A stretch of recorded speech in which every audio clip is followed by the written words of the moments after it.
think it's time we blow this scene. Get everybody in the stuff together. Okay, 3, 2, 1, let's jam.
Episódio de hoje. E aí, pessoal, beleza? Bora aí para nossa aulinha 2 da semana, segunda e última, né? Vamos falar, a gente já tem como é que, digamos, a onda se propaga no dielétrico, né? Tem aqueles vários limites e tal. Vamos assumir aquele ômega tal pequeno, né? Então, como se fosse a condutividade real, né? Então, sabe que a onda vai amortecer, mas ela pode amortecer bastante ou pouco. Então, mas a gente já tem, então, um condutor, a gente pode botar agora e misturar, né? Mas assim, uma onda passando de um condutor para o outro não faz muito sentido porque ela está minguando, né? Mas é interessante ela passar de um dielétrico para um condutor, né? Por exemplo, ela vem do ar, vem uma onda magnética no ar e acerta, digamos, um espelho. É isso que a gente vai discutir hoje, né? Então, basicamente, é isso, né? A gente vai ver aquelas nossas... a construção é análoga, né? De condições de contorno e tal, do meio para o outro. E calcular os coeficientes de Fresnel, né? Depois deles, calcular o coeficiente de reflexão e transmissão. No final tem um comentáriozinho sobre o epsilon no condutor, né? Porque eu botei epsilon 0 no outro vídeo, não é tão certo, né? Vamos ver isso no final, digamos. O condutor tem o seu epsilon meio de dielétrico também, né? Todo condutor. Mas vamos embora. Então a questão é a seguinte: supõe que nós temos isso. Aqui você tem um dielétrico, né, do lado esquerdo, a onda incidente, e aqui um condutor, né, do lado direito. Aqui, o meio 1 é dielétrico, o 2 é o condutor. Aí aqui é um epsilon do meio, μ0, é sempre μ0. Né. Aqui também μ0, aqui eu vou botar epsilon 2, no final vamos discutir essa questão aqui, que não é epsilon 0. E o sigma, né, caracteriza lá o dielétrico. Então é aquela mesma construção, né. Então você tem um incidente, o refletido, o transmitido. Eu vou botar tudo no P, polarização P. Só vou fazer esse, né? Se eu deixar você fazer o S, mas é análogo. Não precisa, na verdade, não precisa fazer, né? Vamos ver aqui só a construção. Você pode usar o resultado que você já tem e adaptar, né? Então, pela figura, né, como aqui é o P, né, então o campo elétrico ele está no plano XZ. Né? Então ele está por aqui, né? E o campo magnético é o que está perpendicular ao plano XZ. Então, é a mesma figura, eu copiei lá do nosso discussão dielétrica. Então vem aqui, bateu, voltou. Aqui o E, do jeito que eu fiz, os três E's, digamos, estão para cima, né? Aqui esses dois, o B para um lado e o outro B para o outro. Então o B refletido, quando for a condição de contorno, ele vai estar com o sinal de menos, né? Então vamos lá. A gente vai estar nesse limite. Então o ômega tal é pequeno. O limite, digamos, padrão é o B lá que eu fiz no outro vídeo, é o Griffiths. Tá? E aqui então já direto, você já tem na parte do condutor, né? Vamos chamar tudo de 2, né? Então aqui, aparece que tudo formal, aqui K barra 2, botando o vetor de onda, porque é o vetor que você bota aqui, né? Mas esse cara é complexo, né? Então aí tem um módulo ali que tem uma parte real, parte imaginária, e aqui o N2, formalmente, isso aqui tudo formal, né? Segundo tipo de... o índice de refração aqui do meio. Aí repara aqui que eu boto θ2, né, barra, né, isso aqui não é exatamente o ângulo aqui, mas é o ângulo, formalmente quando a gente usa a condição de contorno, é o da lei de Snell. Né. Então aqui só para fixar a notação,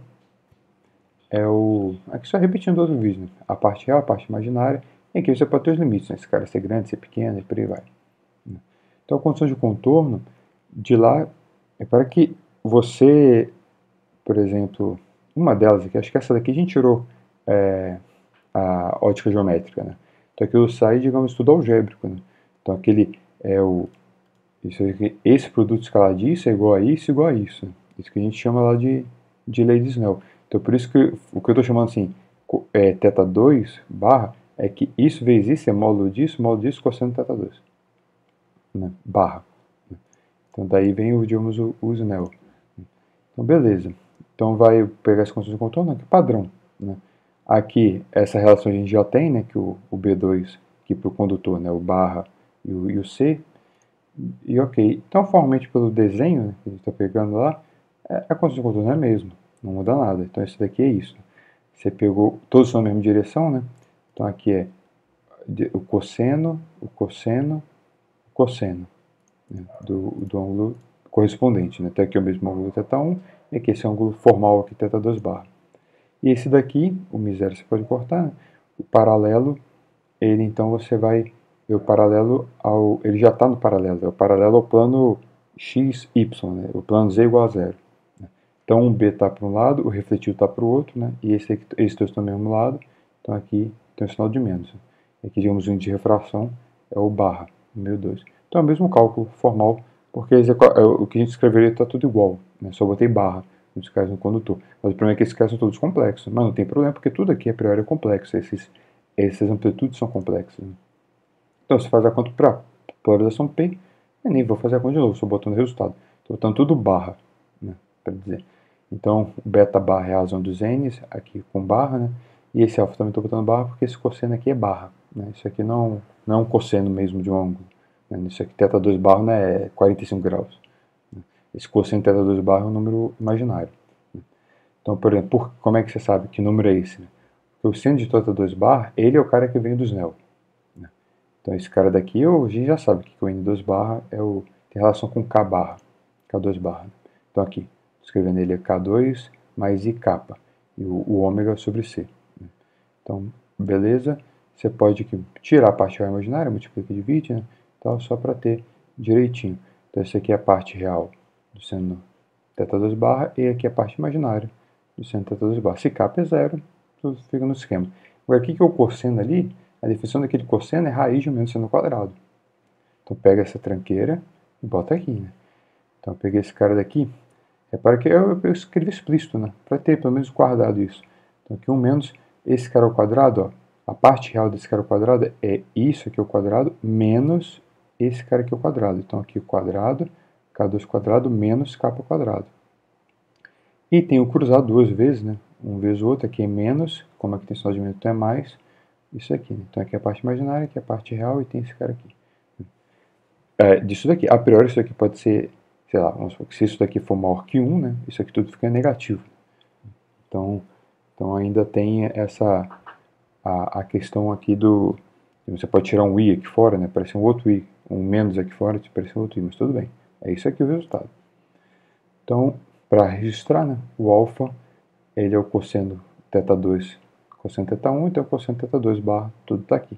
Então, se você conhece o meio, você conhece kappa, você dá o ângulo incidente, você conhece θ1, você dá o dielétrico, né? Você conhece o N1, e deu a onda, ômega, né? Você calcula tudo lá. Né? Então, o K2 aqui é função de ômega e sigma, o ε2 também é caracterizado pelo meio, né?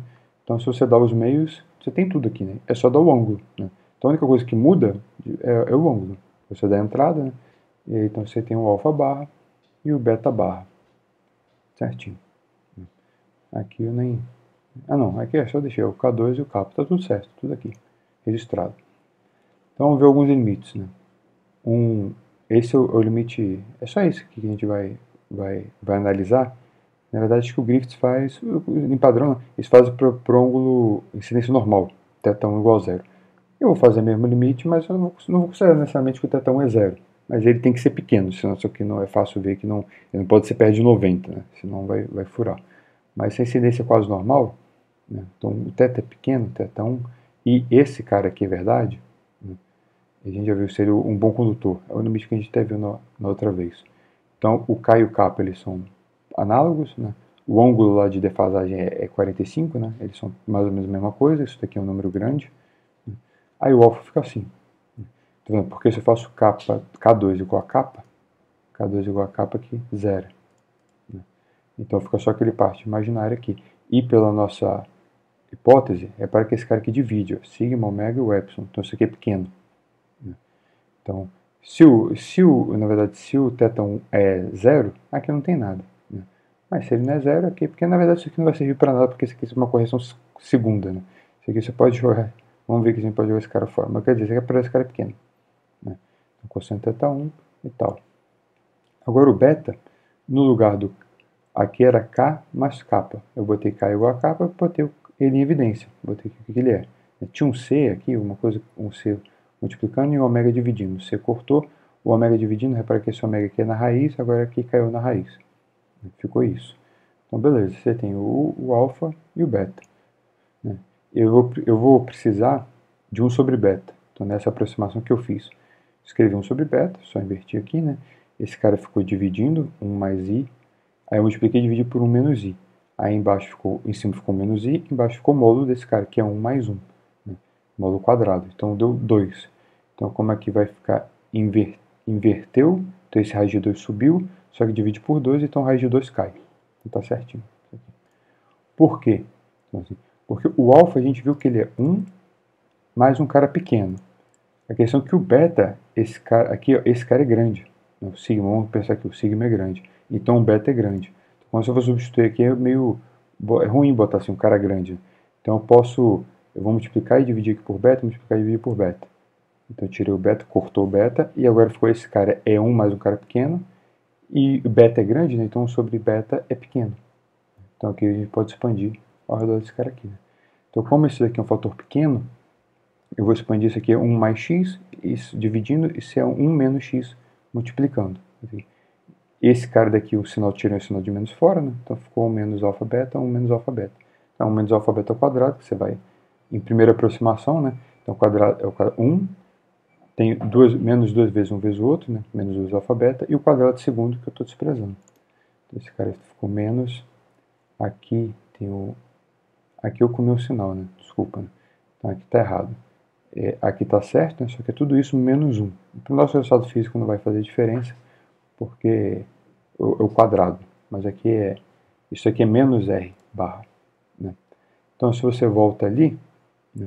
O alfa barra ele é 1 sobre cosseno θ, que é uma coisa pequena, e 1 sobre beta já é uma coisa pequena.